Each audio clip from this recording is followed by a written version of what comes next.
Motovlogging is dangerous. I have read your comments. I hear your concern. We are going to get on the 2019 Street Glide and talk about it today. And I'm running another camera test just because we're going to talk about that too. There's a specific reason for it. So welcome back to the channel, my friend. Let's ride. What you're looking at is the first two problems people have with my videos. The things I get comments on the most about being dangerous. Coffee, coffee, coffee, coffee, coffee. Yes, I understand drinking coffee and smoking a cigar while you ride is probably not the smartest thing or the safest thing that you could do. And now I'm gesturing at the camera. We'll get back to that in a minute. So in 2018, I dumped my Vaquero. I've mentioned it plenty on the channel, but it really started a relearning process for me wherein I had to reteach my body and my brain how to do this thing of motorcycling. And I have progressively gotten better at it, I think. And then I got new suspension, and it being wonky really threw all that for a loop. Hey, here we go. Watch this guy. Yeah, head and eyes. I love it. Good job. Oh yeah, nice. That's a nice bike. Anyway, can we go?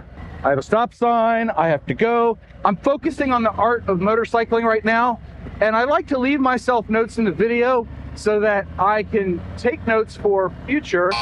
And oh God, you know what? I was too concerned about that. I'm not gonna edit that out. I wanna show it. I left notes for myself specifically so that when I'm editing this, I can see where my head and eyes were and what I did wrong. But we'll get back to that in a minute too. I got the suspension all set up right and everything, and now the bike handles and does what I want it to do, when I want it to do it, and I am far more comfortable. That corner usually gives me a little bit of issue. I like to practice on roads and try to go through them not faster, but more comfortably. That's the art of motorcycling. Now throw in a microphone and two cameras. And I get it, people do it with one camera, they're probably safer, but I like having the two cameras. I can really see what the bike is doing, what I'm doing, and I like these slow roads, not only for the volume or audio, but also just for my slow speed practice, because anybody can ride down the highway at higher speed. The bike's gyroscopic effects really want to keep it upright, but when you get down below 30 and really below 10 or 15, that's where you really need to be paying attention. And I only drank the coffee on the straightaway. Now I go through the bend, I have both hands on the bars. And that brings up the first thing that I want to talk about ish. I don't know, second thing. Anyway, I've got the Insta360 mount, and as much as I don't like their business practice of telling reviewers not to say they're sponsored, because that's bad mojo in my opinion, it is the most solid mount for this camera. And I got tired. I finished editing the van video and I got tired of watching the camera shake. Ooh, shaking the bike. But I'm on a straightaway and it's not that bad. So your brain, when you're motorcycling, really wants to focus on motorcycling, and that's if you're doing it right, in my opinion. I motovlog a lot.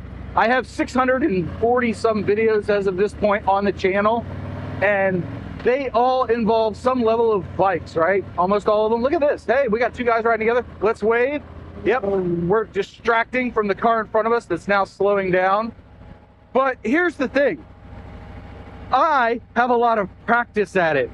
So when I do things like ride along and gesture at the camera or point at things or point at cars and go speed up because they're not even doing the...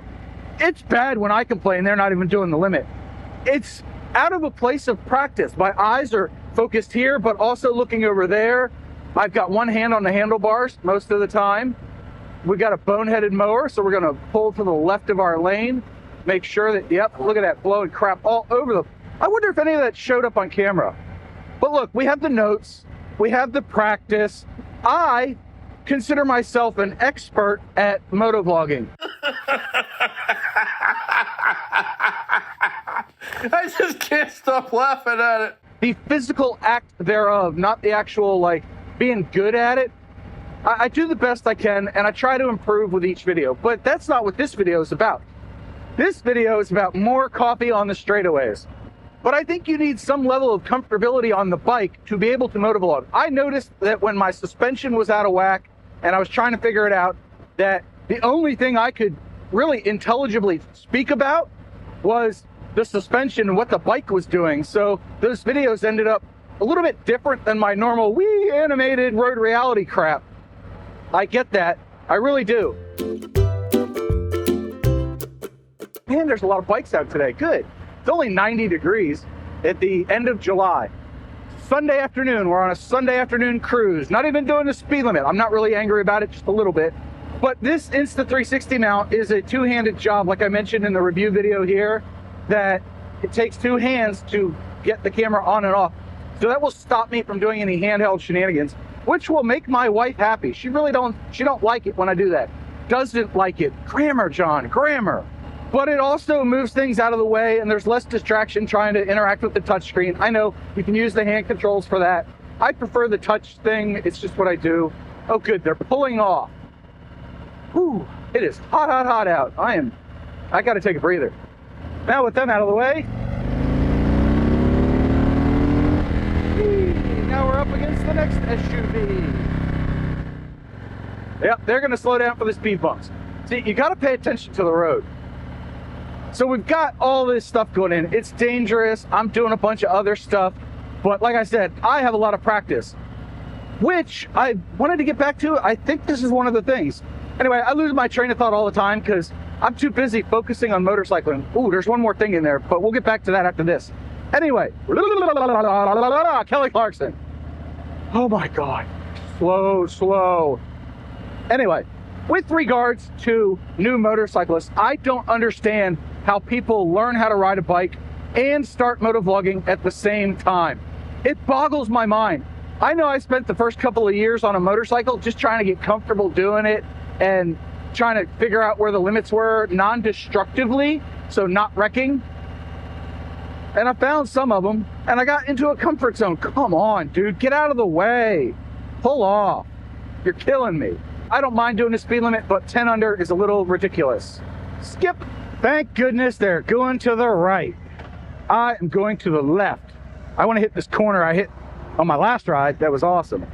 Yeah, let's do that. Head and eyes up. Look where you want to go.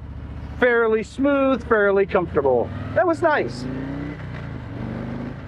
So like I was saying, these new riders that come out and do the motovlogs, hats off to them, helmets off to them. I don't know how they do it, because I'm over here trying to improve my skill set. And I did say I'd get back to that, and I will. But I am not the most comfortable rider. I take a lot of safety margin, and I build it into my riding. So like, I went into that corner fairly slow, and I did it comfortably-ish, and I even got close to the yellow line. I was trying to see where the exit of the corner was.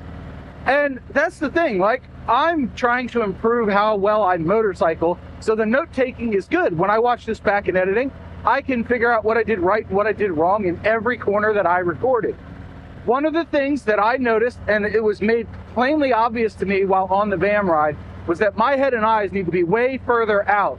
So there's another danger of motovlogging with two cameras, because now I'm looking at the lens. I'm not focused on the road as much. It's a straightaway, we're good. But that brings my eyes down here instead of out there, well beyond where I'm actually riding, so that I can comfortably go through a bend and just lean the bike and do it without even thinking about it. Because the more you spend thinking about the art of motorcycling, the less you're going to be able to focus on the art of motovlogging. It is an art. Fight me in the comments below. Don't actually throw the hands, just leave a comment.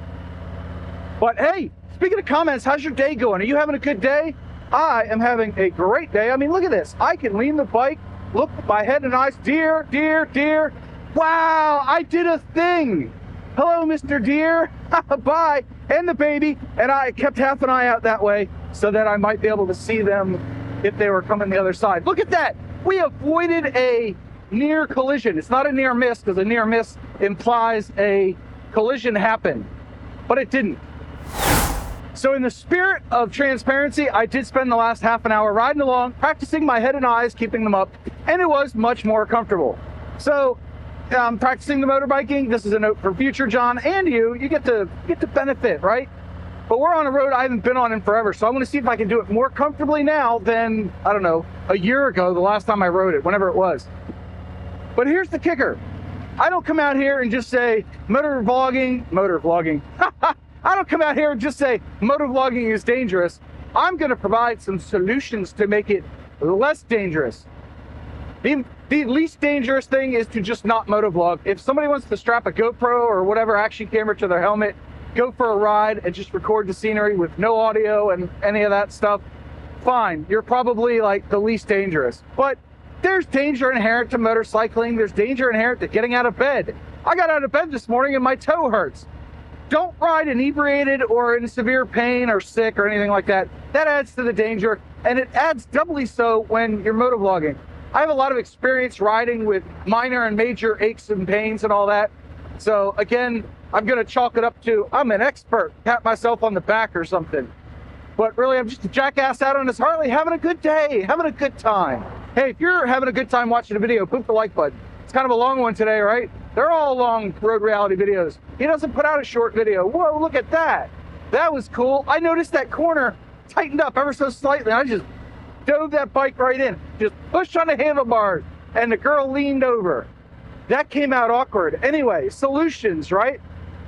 Well, that's one of these things. I want to remove the temptation, and I should have enough self-control to not do handheld shots, but I don't. So I put the Insta360 on here. I'm going to tinker with it at home and do a test or two to see how hard it is while sitting on the bike and not riding, to remove the camera or rotate the camera and get different shots, because I might be able to get shots pointed that way now. I can still go up periscope though if I need to.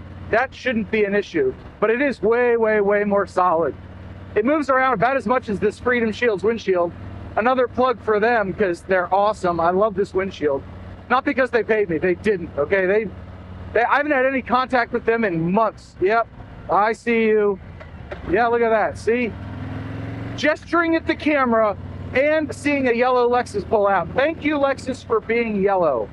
But like I was saying, solid mounts are a solid solution to keep you a little bit safer, because if you're not worried about your camera, you are not likely to distract yourself from the act of riding. The other thing you could do is just have one camera, like I have on my helmet, and then it's like not even in your sight. So you're not talking to it, you're just recording along, but you can talk to it and get a cool shot like this. I'm gonna go through this corner. Oh yeah, it's gonna be very comfortable, I'm sure. Downshift, it looks tight. It looks like it's decreasing radius. And then boom, lean the bike, go through the corner, accelerate out. Yeah, buddy, oh, that felt good. A tuning fork just went off in my shorts. What else can you do though to make motovlogging safer? I would say make sure you're comfortable on a motorcycle before you go out and do the thing of motovlogging, and also have some semblance of what you want to talk about. It really can help because your brain is less distracted by trying to noodle the thoughts that you want to speak versus motorcycling. Yeah, so as usual, I came out here with no script and just a nugget of an idea, little tiny nugget, that motovlogging, keep saying motor, but anyway, motovlogging is dangerous, but it doesn't have to be. So that's the story, and I'm sticking to it. I do hope you enjoyed this video. If you did, boop the like button, maybe hit the subscribe button, definitely hit that share button. That's the easy one. So I will leave you with the two mantras. One, you have a 100% track record of making it through a bad day. And two, do something nice for yourself every day. Maybe it's getting more comfortable on a bike before motovlogging. But hey, if you're a new rider and a new motovlogger, leave me a comment below. I want to talk to you. Bye.